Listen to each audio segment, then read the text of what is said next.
हिंदुस्तान का संविधान है, इसको बीजेपी और आरएसएस खत्म करना चाहते हैं, बदलना चाहते हैं, फेंक देना चाहते हैं। और कांग्रेस पार्टी, इंडिया गठबंधन इस संविधान की रक्षा कर रहा है, इसको बचाने की कोशिश कर रहे हैं। जो भी हिंदुस्तान के आदिवासियों को मिला है, दलितों को मिला है, पिछड़ों को मिला है, आपके जल, जमीन, जंगल का जो हक है, वो सारा का सारा इस संविधान ने आपको दिया है। नरेंद्र मोदी चाहते हैं कि इसको परे किया जाए और उनका पूरा का पूरा राज हो और आपके जो अधिकार हैं वो आपसे छीने जाए। ये उनका लक्ष्य है और हम उनको रोकने की कोशिश कर रहे हैं। भाइयों और बहनों, चाहे वो पब्लिक सेक्टर हो, चाहे वो रिजर्वेशन हो, चाहे वो शिक्षा हो, स्वास्थ्य हो, जो भी आज आदिवासियों को, दलितों को, पिछड़ों को मिलता है वो इसके कारण मिलता है। और बीजेपी के नेताओं ने साफ बोल दिया है कि अगर वो चुनाव जीतेंगे तो वो इस किताब को बदल के परे कर देंगे। इसलिए उन्होंने 400 सीट का नारा दिया था। 400 सीट छोड़िए, उनको 150 सीट नहीं मिलने वाली है।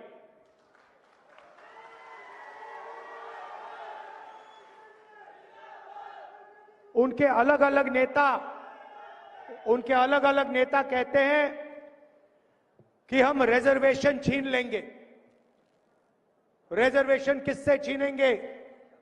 आदिवासियों से, दलितों से, पिछड़े वर्ग से, इन लोगों से रिजर्वेशन छीना जाएगा।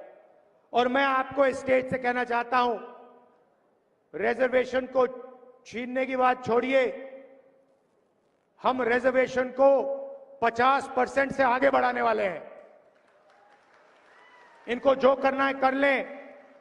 ये जो 50% का लिमिट लगा रखा है, कोर्ट ने लिमिट लगा रखा है, इस लिमिट को हम हटा देंगे, परे कर देंगे और गरीबों को, पिछड़ों को, दलितों को, आदिवासियों को जितनी रिजर्वेशन की जरूरत है उतनी रिजर्वेशन हम देने जा रहे हैं। भाइयों और बहनों, आप देखिए, आपने देखा होगा कि ये जो प्रेस वाले हैं ये आदिवासियों की बात कभी नहीं करते। सही बात है ना? ये अंबानी जी की शादी दिखा देंगे, बॉलीवुड दिखा देंगे, नाच गाना दिखा देंगे, मगर आदिवासियों पे अत्याचार होगा, आपकी बच्चियों पर बलात्कार होता है, आपकी जमीन छीनी जाती है,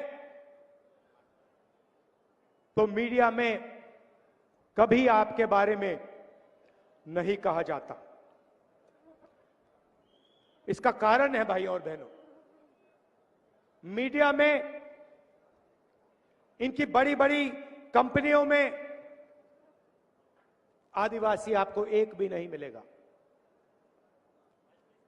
एक एंकर, एक पत्रकार आपको आदिवासी वर्ग का, दलित वर्ग का, पिछड़े वर्ग का नहीं मिल सकता, है ही नहीं।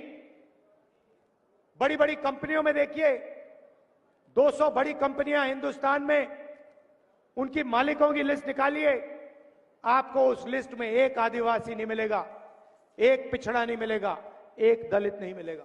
यह देश की सच्चाई है। और जो आपका है उसको भी ये लोग छीनने की कोशिश करते हैं। हम आपको आदिवासी कहते हैं।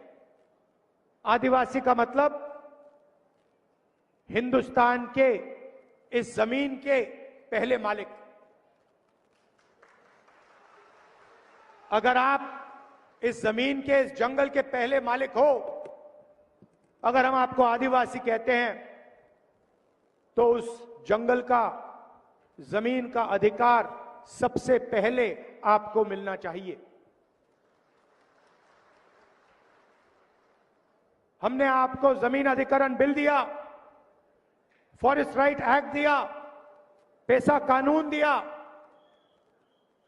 और जो भी हम करते हैं आपके लिए, आपके हक के लिए, जैसे इनकी सरकार आती है उसको रिवर्स कर देते हैं, उल्टा कर देते हैं। भाइयों और बहनों, हिंदुस्तान की सरकार को 90 लोग चलाते हैं, आईएएस अफसर हैं, पूरा का पूरा बजट वो बांटते हैं। 90 में से आप जानते हो आदिवासी वर्ग के कितने अफसर हैं? एक अफसर है। 90 में से एक अफसर आपका है। 8% आपकी आबादी है। पिछड़ों की 50% आबादी, उनके 3 अफसर।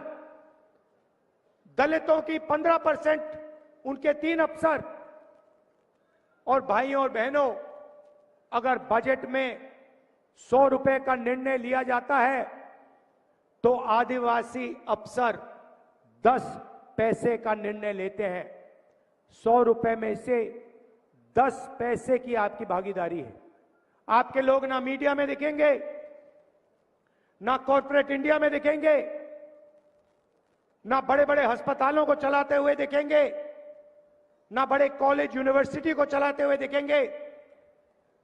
आपकी इस देश में कोई भागीदारी नहीं है।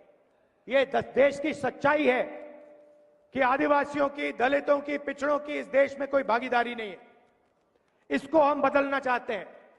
हम चाहते हैं कि इस देश में आपकी भागीदारी हो, मीडिया में आपके लोग हो, बड़ी बड़ी कंपनियों में आपके लोग हो, सरकार में आपके लोग हो, प्राइवेट अस्पताल, private college, private university, public sector में आपके लोग हो। इसीलिए हमने निर्णय लिया है कि हम जाति जनगणना करने जा रहे हैं। जाति जनगणना से आपको पता लग जाएगा कि आपकी आबादी कितनी है और देश की संस्थाओं में आपकी भागीदारी कितनी है। इकोनॉमिक सर्वे होगा और सबको पता लग जाएगा कि इतने % आदिवासी हैं, इतना धन उनके हाथ में है, इतनी संस्थाओं में उनके लोग हैं। ये क्रांतिकारी काम है। इससे हिंदुस्तान की राजनीतिक बदलने जा रही है और हम ये आपके लिए करने जा रहे हैं। दूसरा काम, नरेंद्र मोदी जी ने 22 लोगों का लाखों करोड़ रुपए कर्जा माफ किया, अरबपतियों को पैसा दिया। हमने मन बना लिया है कि अगर वो अरबपतियों को पैसा दे सकते हैं तो हम दलितों को, आदिवासियों को, पिछड़ों को, गरीब जनरल कास्ट के लोगों को पैसा दे सकते हैं। उन्होंने, अभी आप ठहर जाइए, ताली अभी मत बजाइए, जो मैं आपको बताने जा रहा हूं उसके बाद ऑटोमेटिक ताली बजेगी, देखना। भाइयों और बहनों, उन्होंने 22 अरबपति बनाए, हम करोड़ों लाखपति बनाने जा रहे हैं। महालक्ष्मी योजना, हिंदुस्तान के सारे गरीब परिवारों की लिस्ट बनेगी। हर गरीब परिवार में से एक महिला चुनी जाएगी। आदिवासी परिवार, दलित परिवार, पिछड़ों के परिवार, किसानों के, मजदूरों के, गरीब जनरल कास्ट के परिवार, हर परिवार में से एक महिला का नाम चुना जाएगा और उस महिला के बैंक अकाउंट में हम 10,000 रुपए नहीं, 30,000 नहीं, 50 नहीं, 70,000 नहीं, 80,000 नहीं, 90,000 नहीं, 1 लाख रुपया उसके बैंक अकाउंट में हम डालने जाएंगे। बजी ना ताली? 1 लाख रुपए हर गरीब परिवार के बैंक अकाउंट में जाएगा। हर महीने 8,500 रुपए, हर साल 1 लाख रुपए, उस दिन तक जिस दिन तक वो परिवार गरीबी रेखा से ऊपर आ जाएगा। क्रांतिकारी काम। करोड़ों परिवार के बैंक अकाउंट में साल का 1 लाख रुपए आएगा। किसानों को कानूनी मिनिमम सपोर्ट प्राइस हम देने जा रहे हैं। आपको अनाज के लिए, शुगर केन के लिए, धान के लिए, जो भी आप उगाते हो उसके लिए कानूनी मिनिमम सपोर्ट प्राइस, मतलब कम से कम दाम आपको गारंटी करके कानून दिलवाएगा। जैसे ही सरकार आएगी वैसे ही हम किसानों का कर्जा माफ करने जा रहे हैं। सारे के सारे किसानों का कर्जा माफ। और आदिवासी युवाओं के लिए, दलित पिछड़े वर्ग के युवाओं के लिए, गरीब जनरल कास्ट के युवाओं के लिए हम एक नई योजना लाए हैं, पहली नौकरी पक्की। मोदी जी ने झूठ बोला, 2 करोड़ रोजगार देने की बात की, नोटबंदी लागू की, गलत जीएसटी लागू कर दी, छोटे दुकानदारों को, स्मॉल और मीडियम इंडस्ट्री वालों को खत्म कर दिया, बंद कर दिया। देश में 45 साल से सबसे ज्यादा बेरोजगारी है। आपके लोग मध्य प्रदेश से गुजरात जाते हैं मजदूरी करने, इसीलिए हम ये योजना ला रहे हैं।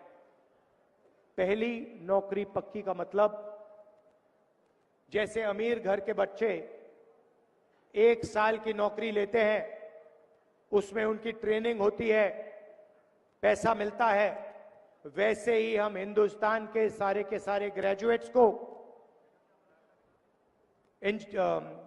कॉलेज और यूनिवर्सिटी के ग्रेजुएट्स को, डिप्लोमा होल्डर्स को 1 साल की नौकरी का अधिकार देने जा रहे हैं। 1 साल की नौकरी मिलेगी, ट्रेनिंग मिलेगी और 1 साल के 1 लाख रुपए हर युवा के बैंक अकाउंट में हम डाल देंगे, 8,500 रुपए महीने के। भाइयों और बहनों, मैं जानता हूं आप मनरेगा में यहां पे काम करते हो, 250 रुपए आपको मिलते हैं। चुनाव के एकदम बाद 400 रुपए आपको मनरेगा के लिए मिलने जा रहे हैं। और आशा और आंगनवाड़ी की जो महिलाएं हैं, उनकी आमदनी हम दुगनी करने जा रहे हैं। तो ये हमारी गारंटियां हैं, इससे आपकी जिंदगी बदल जाएगी। घर में पैसा आएगा। सोचो, 1 लाख रुपए आदिवासी महिलाओं के बैंक अकाउंट में जाएगा। जितना पैसा नरेंद्र मोदी ने 22 अरबपतियों को दिया है, उतना पैसा हम गरीब किसान मजदूरों को देने जा रहे हैं। भाइयों और बहनों, मैंने आपसे कहा हम आदिवासी कहलाते हैं, वो आपको वनवासी कहलाते हैं। वनवासी का मतलब वो लोग जो जंगल में रहते हैं। आपने देखा होगा, बीजेपी के नेता ने एक आदिवासी युवा पर पेशाब किया, उसका वीडियो बनाया और पूरे हिंदुस्तान में उस वीडियो को दिखाया। और आप जानते हो, यहां भूरिया जी के खिलाफ जो लड़ रहे हैं, उनके रिश्तेदार ने एक आदिवासी बिटिया का बलात्कार किया है। आप इनकी सोच समझते हो? ये चाहते